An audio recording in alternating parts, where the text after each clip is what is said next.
അടുത്ത് കാണാൻ പോകുന്നത് ക്രവിച്ച വാട്ടർഫോൾ എന്ന് പറയുന്നൊരു വാട്ടർഫോളാണ്. ക്രവിച്ച ഇത് യൂറോപ്പിലെ നയാഗ്ര എന്ന് അറിയപ്പെടുന്ന കേട്ടോ. അപ്പം വണ്ടി ഇവിടെ നിർത്തി, വണ്ടി മുകളിൽ നിർത്തി ഇവിടുന്ന് ഒരു 5 മിനിറ്റ് നടക്കാനുണ്ട്. ഇവിടുന്ന് സ്റ്റെപ്പ് ഇറങ്ങുമ്പോൾ തന്നെ നമുക്ക് വാട്ടർഫോളിൻ്റെ സൗണ്ട് കേൾക്കാം. സൗണ്ട് കേൾക്കുന്നുണ്ട്.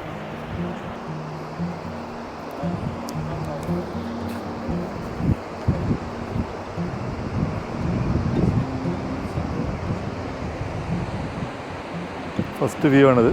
ഓക്കെ, അതിൻ്റെ അടുത്തേക്ക് നമുക്ക് പോവാം. വാട്ടർഫോളിലേക്കുള്ള വഴി ഇങ്ങനെ നല്ല കല്ലൊക്കെ പാകി അടിപൊളിയാക്കിയിട്ടുണ്ട്. സൈഡിലിങ്ങനെ അത് ഹാൻഡ് റെയിലൊക്കെ വെച്ചിട്ട്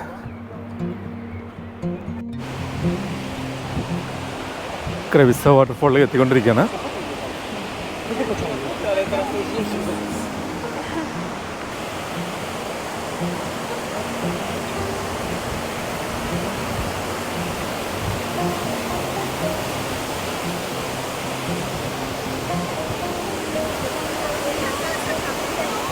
നോക്കി, ഒരുപാട് വാട്ടർഫോൾ ഉണ്ട് കേട്ടോ. ഓക്കെ,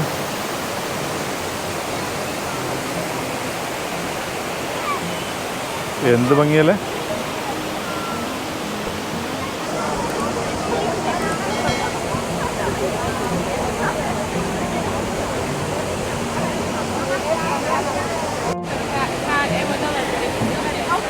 ഇവിടെ വാട്ടർഫോൾ ഉണ്ടാക്കിയ ഒരു ലേക്ക് ഉണ്ട്. ആ ലേക്കിൽ ബോട്ടിംഗ് ഒക്കെ ഉണ്ട്. നമുക്ക് വേണമെങ്കിൽ ബോട്ടിങ് ചെയ്യാം.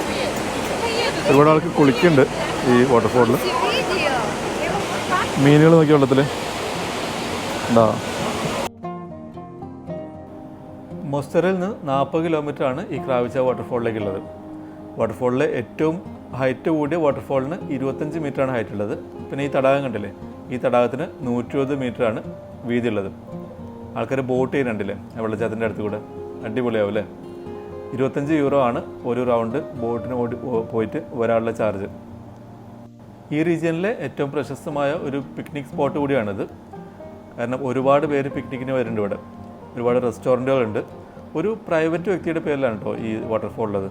ഇവിടുത്തെ ഒരു കൗൺസിലറാണ് അദ്ദേഹം.